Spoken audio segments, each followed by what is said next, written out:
Nos acompaña José Blandón, él es candidato a la vicepresidencia de la fórmula con Rómulo Rux. ¿Qué tal, don José?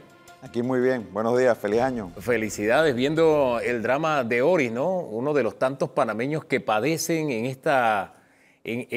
estos tranques, que ya son trancones, como dicen los colombianos, ¿no? Principalmente para el sector oeste. Y mientras veía esas imágenes meditaba que sí, ha cambiado la vida de Oris, pero me trasladaba a cómo era antes de que tuviera la comodidad de moverse, porque ella tiene sus limitaciones. Este tema de este tranque, de estas situaciones del oeste, ¿de qué forma lo está mirando la campaña de Rómulo Rux y qué respuesta o qué esperanza le da a la gente del sector oeste?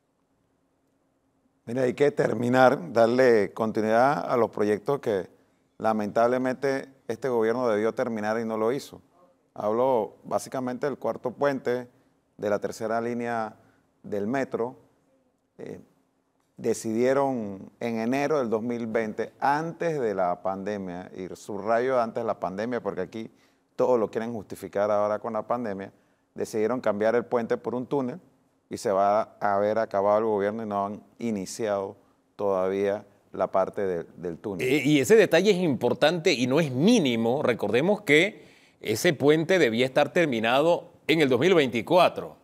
Se extendió ahora hasta el 2027, es decir, esto que vive la gente del oeste se va a prolongar por algunos años más, lamentablemente. Así es, pero hay que buscar, así mismo como está el tema de movilidad, de terminar la ampliación, el cuarto puente, la tercera línea del metro, también hay que generar una política que incentive que se generen más empleos en el área de la provincia de Panamá Oeste para evitar desplazamientos hacia la ciudad. ¿Qué proponen ustedes? ¿Qué tienen en los planes sobre este tema?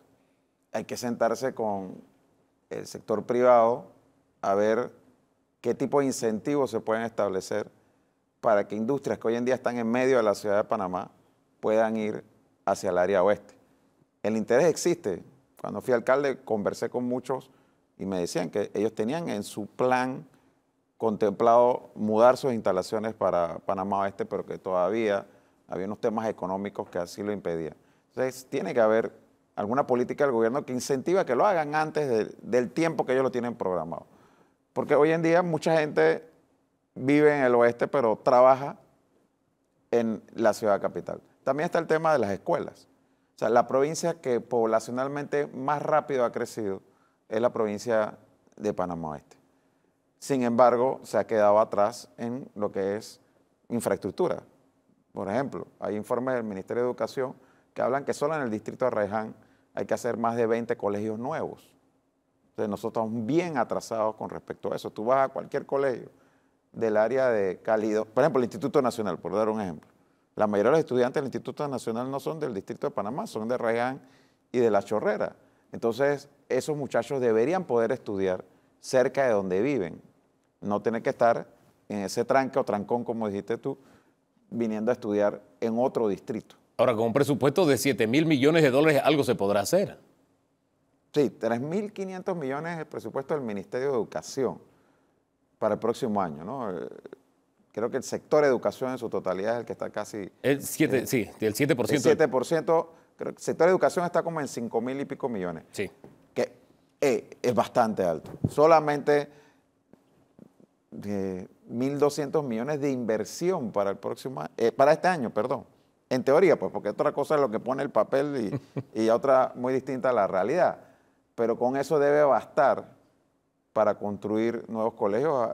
En esta semana estaba el presidente inaugurando un colegio en Chorrera o Arraiján, no recuerdo ahora, pero era en Panamá Oeste, que costó 10 millones de dólares el colegio. Señor Blandón, precisamente por estas cosas, estos temas con los que Hugo acaba de iniciar, el Centro Internacional de Estudios Políticos y Sociales sacó su tercera encuesta y mire los sentimientos que generan los políticos en nuestro país. Más del 60% manifiesta sentimientos negativos hacia la política como desconfianza, indiferencia, aburrimiento, enojo, y la mayoría no se identifica ni con los partidos políticos ni con los independientes.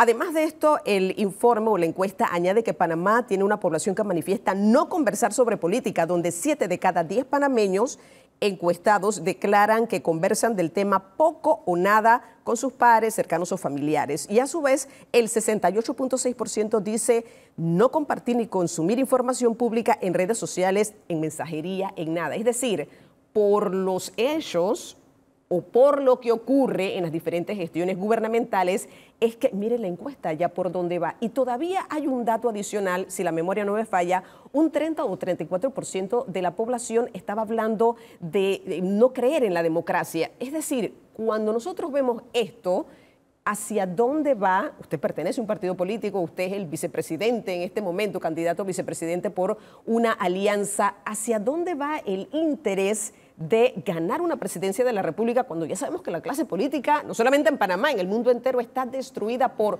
prometer algo y no cumplirlo, que es lo que nosotros vemos administración gubernamental tras administración gubernamental? Bueno, no es una pregunta fácil. No, yo te digo que definitivamente, y no es de ahora ni es de Panamá exclusivamente, hay un descontento con la política, hay una falta de credibilidad hacia lo político, hacia los partidos políticos. Eso es un gran reto que tenemos que ver cómo logramos superar, pero sobre todo yo creo que hay que ver cómo la ciudadanía se va involucrando más y entendiendo que al final, si tú no te metes en la política se termina metiendo contigo. Entonces, no es que todos vamos a ser candidatos ni todos vamos a ser políticos, pero sí tienes que interesarte, tienes que ver las distintas propuestas. Ahora que estamos en un año electoral, participar, votar, y más que votar, darle continuidad, seguimiento a lo que se está haciendo y exigir rendición de cuentas a todas las figuras electas, desde representante de corregimiento hasta presidente de la República. Pero la lo que solución pasa, claro, a los problemas de la política no es desconectarte de la política. el tema es que todos tienen propuestas, y ahora vamos a ver un poco el tema de las propuestas, pero cuando llegan a la presidencia de la República, el tema de me dejaron esta deuda y ahora no puedo hacer, se repite, es la constante. Bueno, en este caso el tema de la pandemia, ¿no?, que entró ya dentro de una administración gubernamental, pero esa siempre ha sido la excusa, señor Blandón, y al final del camino no hay una solución. Es decir, yo no sé si, por ejemplo, la alianza a la que usted pertenece ya tiene un plan concreto con acciones concretas de cómo rescatar la caja del Seguro Social, de cómo generar empleos para los panameños. No sé si esto ya está en el radar con esas acciones, 1, 2, 3 acciones por lo menos concretas de cómo se puede hacer, porque creo que es lo que la ciudadanía está esperando. Bueno, nosotros somos una alianza de dos partidos que antes de concretar la alianza teníamos cada uno un esfuerzo ya hecho en elaborar un plan de gobierno. O sea, nosotros como panameñismo teníamos un plan de gobierno, el CD como CD tenía un plan de gobierno. Hemos estado después de la alianza homologando el documento, poniéndonos de acuerdo y digamos que ya estamos en este mes de enero por salir ya con un documento común y ya con unas prioridades establecidas, porque también en un plan de gobierno hay muchas cosas. Estamos definiendo ahora mismo, bueno, cuáles van a ser, como que digamos, las propuestas que serán a punta de lanza de la alianza durante la campaña. ¿Puede mencionar algunas?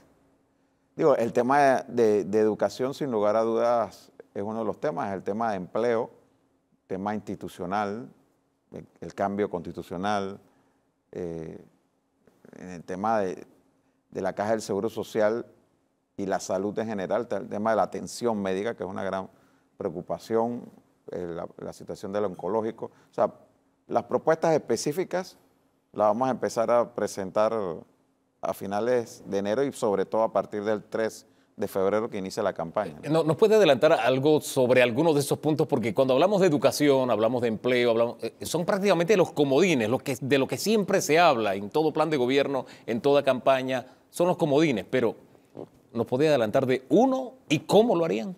Bueno, mira, casualmente comentaba antes de entrar con uno de los invitados, me imagino que está muy vinculado al tema de educación. Para mí es un tema sumamente importante y en el que yo me estoy vinculando directamente. En el tema de educación, hay cosas que son para mí muy prácticas que tenemos que resolver, que no puede ser que con un presupuesto de 3.500 millones este año no se puedan resolver. En Panamá hoy en día hay más de 300 y pico escuelas que no tienen agua potable, más de 400 y pico escuelas que no tienen electricidad y más de 2.000 escuelas que no tienen internet. resolver eso no es, tú sabes, ciencia avanzada. Es un tema de voluntad y recursos, y los recursos existen. Entonces, para nosotros esa es como una prioridad, que en el periodo de 5 años, y se puede hacer en menos, tú dejes al país sin ninguna escuela que no tenga agua, luz y electricidad. Esa es una agua, tarea, luz sí. e internet, perdón. Sí. O sea, porque ¿cómo tú vas a hablar de modernizar la educación en una escuela donde no hay luz, donde no hay internet y donde no hay agua? Y lamentablemente la gran mayoría de ese tipo de escuelas están en las áreas comarcales. Entonces, hay que hacer una inversión prioritaria en esa área. Nuevamente vamos a la provincia de Panamá Oeste. Tú tienes que hacer inversión en colegios en Panamá Oeste. Tienes asimismo que sentarte con los docentes, porque mira, la modernización de la educación no se va a lograr en contra de los docentes. Se va a lograr solo con los docentes siendo parte activa y comprometida de esa reforma. Pero ¿cuál ha sido el problema en este momento, por ejemplo, a nivel educativo? ¿Por qué eso no se ha logrado? ¿Por qué ningún gobierno lo ha logrado hasta este momento? Porque ha habido falta de voluntad. Mira, yo te pongo un ejemplo. Yo tengo hijos, una tiene 15 años, pero los otros 3 ya son mayores de 20 años. Estudiaron en escuela privada. Desde el principio yo podía ver sus notas por internet, de hace 20 años. Ahora mismo no hay una sola escuela pública donde los padres de familia puedan ver cómo van sus hijos a través de internet, existiendo la tecnología para hacerlo y existiendo un plan piloto para hacerlo. Pero ha habido resistencia de los docentes por un lado y no ha habido ninguna voluntad por parte del Ministerio de Educación de implementar esto, que es una tecnología simple y que permitiría a los padres poder monitorear el rendimiento de sus hijos y poder atenderlo antes de que fracasen en un sistema donde hay una gran cantidad de fracasos y de deserción escolar. Ahora, ese tema del entendimiento con los docentes, yo diría con los gremios, la dirigencia gremial de los docentes, ¿qué mecanismo se utilizaría para que pudiesen hablar el mismo idioma, tanto el ministerio como los docentes? Siempre han estado como en polos opuestos, en antípodas estos dos sectores. ¿Qué se haría para que hubiese esa conciliación y todos caminaran en una sola dirección, sin olvidarnos que los padres de familia forman parte de ese proceso y los estudiantes también? Tiene que haber diálogo, tiene que haber voluntad de diálogo, entenderse, poder tú ponerte en los zapatos de ellos y tratar de que ellos se pongan en los zapatos de la administración y buscar puntos de consenso. Yo creo que no es imposible si hay la voluntad de hacerlo. Reitero, en mi experiencia personal, yo fui presidente de la Comisión de Educación de la Asamblea en 2 ocasiones distintas.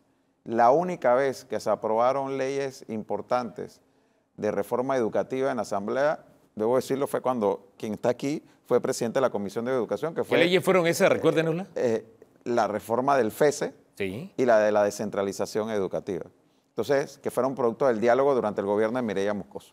Entonces, esos temas, reitero, requieren de mucha voluntad, de mucho compromiso y tener claro cuáles son las metas. En Panamá ya existe un compromiso nacional por la educación. Existe una institución de seguimiento que es el COPEME, aprobada por ley, sí, pero lamentablemente en estos 5 años, no por la pandemia, no por los huracanes, no por la guerra en Ucrania, sino por falta de voluntad, no le dieron seguimiento a eso.